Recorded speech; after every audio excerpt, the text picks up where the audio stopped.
The Oscars. Hey, everybody has an opinion about it. I've been watching this annual get-together religiously since 1991, and the burgeoning tide of negative commentary is, by this point, part of the territory. As with the nominations, the host, the fashions, and the movies, dismissing the Oscars is almost a spectator sport. It's an overblown, garish, pointless gala of millionaires stroking each other's egos while real problems still persist out in the world. I don't happen to think so. I'm a movie fan, so I see this as my Super Bowl, a chance to match the industry's idea of what is the best of the year with my own. We rarely agree, but that's the nature of the beast. I love the Oscars, and I'll never miss it.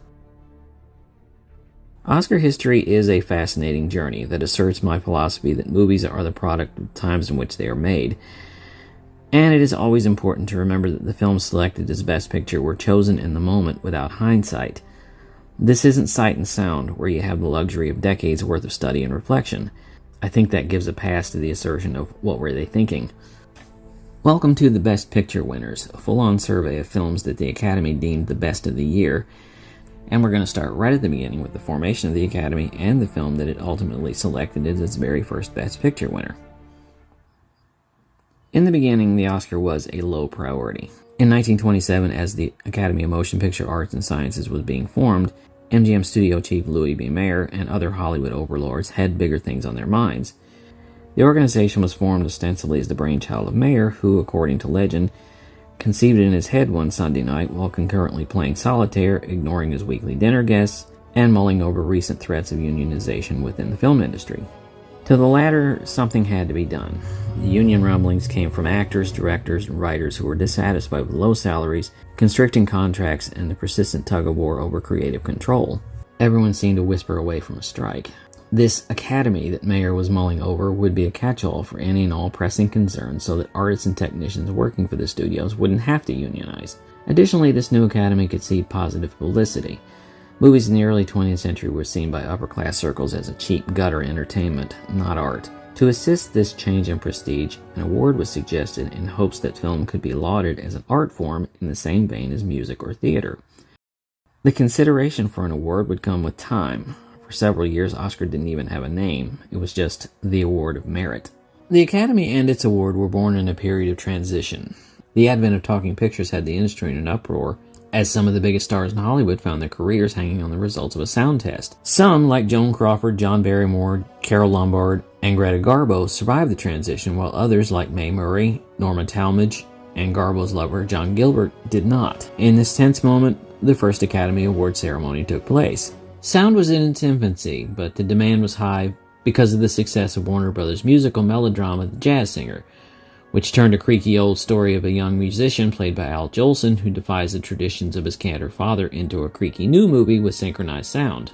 While successful, the result wasn't perfect. The film had ambient sound and some isolated scenes with dialogue and singing, and some silent scenes using title cards, but the film batters back and forth awkwardly between scenes featuring sound and scenes that revert back to silent.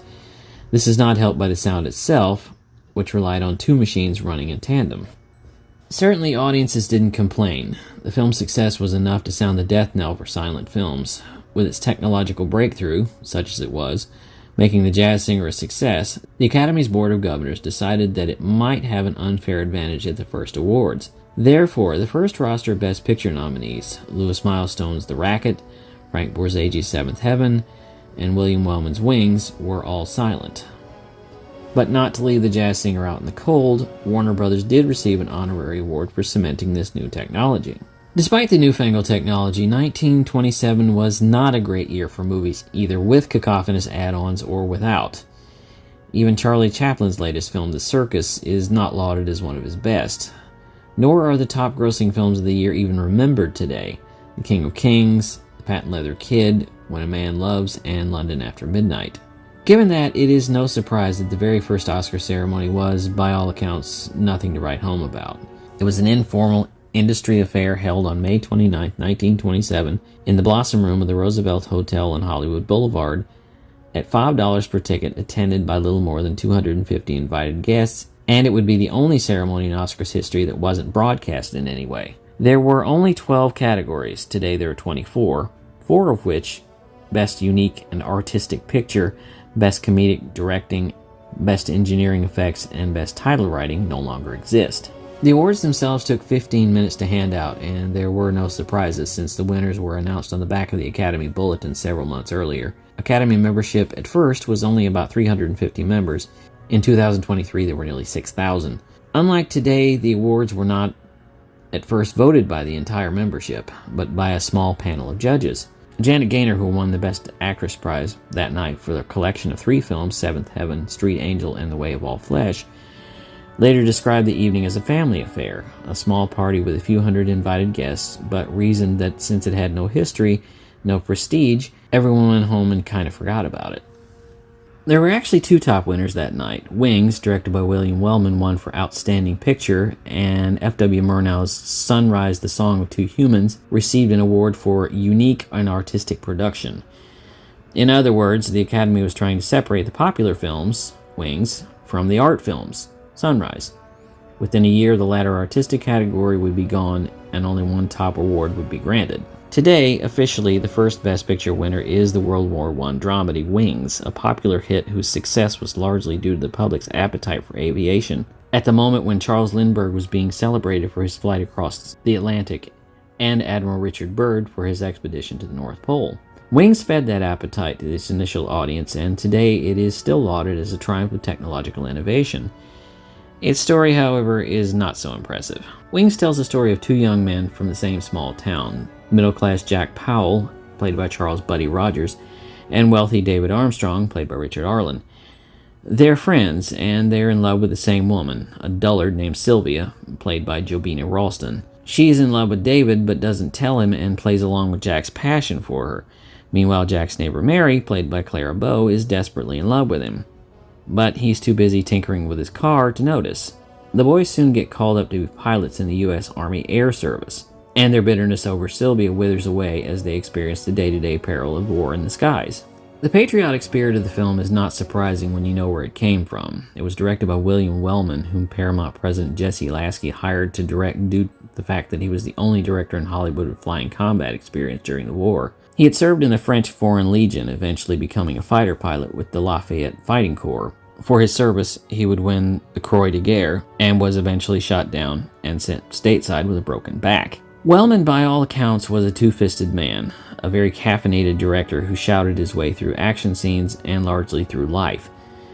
He was unique, with a Hemingway-esque spirit that would carry him through some 70 films, including no less than The Public Enemy and the 1937 version of A Star is Born, which starred Janet Gaynor and birthed this famous line. This is Mrs. Norman Maine. On a technical level, Wings would show how far the art of silent films had come in a short time, and most of that had to do with support from high places. Made on a then astronomical budget of $2 million, the film had the full support of the United States War Department, which ponied up an estimated $15 million worth of equipment and manpower to be used during the production. It was a full-scale operation, comparative to any real military campaign. Wings was an expensive risk. It was hard to imagine that the film would not be successful with its patriotic drawing power and promises of action and romance. Wellman was the perfect director due to his experience in aerial combat. So was the film's screenwriter, John Monk Saunders, who served as a flight instructor for the Air Service, and so was the film's co-star, Richard Arlen, who had served in Canada's Royal Flying Corps. They knew war, and more importantly, they knew war in the skies. That experience did not mean that the film was easy to make. Filming aerial combat scenes in San Antonio, Texas meant technical issues and waiting for the weather patterns to change. Plus, it meant having to deal with a bored and restless crew that were stuck in the middle of a remote area of southern Texas with nothing to do. Shenanigans were inevitable. Wellman later wrote in his memoirs that the cast and crew, mostly men, stayed at the St. Anthony Hotel for 9 months and said, "I knew the correct time because the elevator operators were girls and they all became pregnant." As far as sex went, the film had it girl Clara Bow, who had become a symbol of the naughty nature of the jazz era, and an extra bit of added insurance, since the Paramount executives were nervous that the film didn't have any star power. That didn't mean that Bow was happy with the role. Always proud of her on-screen sexual energy and her hourglass figure, Bow was therefore perplexed by the role, in which her character Mary was all but ignored by Charles Buddy Rogers' character Jack, who considered her merely a swell pal. Although upfront and given significant screen time, Bow was irritated that her character was more or less superfluous right to the end. Plus, despite playing the virginal girl next door, she also went to war with her costume designer Travis Banton by cutting down her necklines. For all the obvious reasons, Wings was a hit, but for personal reasons, the wild and woolly manner of William Wellman was not popular with the men running Paramount Pictures. On February 18th, the nominations were announced on the back of the Academy Bulletin with no secrecy in place. The winners were announced outright. Wings would receive 2 of those nominations, for Outstanding Picture, later to be known as Best Picture, and for its engineering effects, and won both. None of the cast was nominated, and Wellman wasn't even invited. Although it wasn't an ever-standing dismissal, Wild Bill Wellman would be nominated 4 times in his career, for Best Director and Best Adapted Screenplay for A Star is Born, and then twice more as Best Director for Battleground in 1950 and The High and the Mighty in 1955. Charles Buddy Rogers would win the Jean Hirsch Ultimate Humanitarian Award in 1986 for his various efforts on behalf of St. Jude, the Navy League, the Boy Scouts of America, and others. Richard Arlen had a sustainable, if not entirely distinguished career both on the screen and later on television, without a lot of attention from the industry, although he did receive a star on the Hollywood Walk of Fame in 1960. Clara Bow was never given so much as a mention by the Academy. Her subsequent career would last only a few years. She transitioned briefly to sound, but retired for a number of reasons, chief among them being her image. Her body demeanor on screen was popular in the jazz era of the 1920s, but seemed radically inappropriate in the years of the Great Depression. That wasn't her fault. Studio executives were always eager to cash in on her sex appeal, but she wanted to be known as a serious actress. But the work was never as fulfilling, and the roles in the whirling maelstrom of the Depression now seemed woefully out of date. After her last film in 1933, the sudsy drama Hoopla, directed by Frank Lloyd, she retired to a Nevada ranch with her husband, actor Rex Bell. After the untimely death of Marilyn Monroe in 1962, Bow was asked for her thoughts. "A sex symbol is a heavy load to carry," she said, "especially when one is tired, hurt, and bewildered." She died of a heart attack in 1965 at the age of 60. 2 of her pallbearers were her Wings co-stars, Charles Buddy Rogers and Richard Arlen. The historical legacy of Wings itself is really only cosmetic.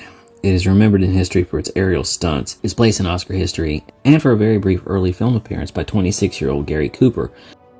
But nearly everything else about the film has faded from memory. Yet, while it lapses due to a lot of chintzy, superficial melodrama, the aerial dogfights are still impressive. A measure of movement and continuity that allowed the audience to follow what could have been a confusing series of long-range and close-up shots. Wellman keeps his camera moving, and is responsible for a lot of techniques that would later be used, such as the tracking shot through a Paris nightclub, in which the camera seems to move through the tables and between the seated patrons. This was a shot later echoed in Citizen Kane and the Canto Bight sequence in Star Wars The Last Jedi. The dogfight sequences can be seen echoed in Dunkirk and Top Gun Maverick. The cockpit shot, with the pilot facing forward while objects close in on him, can be seen in The Dam Busters, Howard Hawks' Hell's Angels, Star Wars A New Hope, and Martin Scorsese's The Aviator. The rig to film these shots for Wings was built by Earl Pomeroy, who won an Oscar for engineering effects, the only other Oscar this film was given. And again, while the engineering effects are impressive, one still has to deal with a story that kind of drags along. Given the war that surrounds it, it seems far too light and cheerful. This is World War I, and the perception of the war today is of blood and guts, of the ugly trench warfare that ground up a generation of young men from 60 countries. It truly was a world war that destroyed a world. In its wake, the maps of the world were redrawn in ways that sowed bitterness and bred warfare for the rest of the century. The United States belatedly came into the war in 1917 and swept a victory over Germany and its allies that had already been beaten to a pulp. The U.S. exited the war after 2 years with a rather debatable victory. The cause and effect, of course, would be World War II. Perhaps it was hard for the average citizen to grasp the severity of the war in 1927. The economy was booming, and happy days were here again. The country was feeling the thrill of the bright future ahead, one in which aviation was a prime achievement, and every barrier seemed ready to be torn down. At the other side of the Great Depression and the war that would follow, it is hard not to shake your head at Wings with its folksy, almost childlike love triangle, and its view of war as a glorious adventure, not to mention the bubbly presence of Clara Bow. It feels odd through a historical lens, and even through the scope of what would come after. Within 2 years, there would be another Best Picture winner that portrayed the grim reality of the First World War in such a way as to make the frivolity of Wings seem almost obscene. For Armchair Cinema, I'm Jerry Dean Roberts. Thank you for joining us.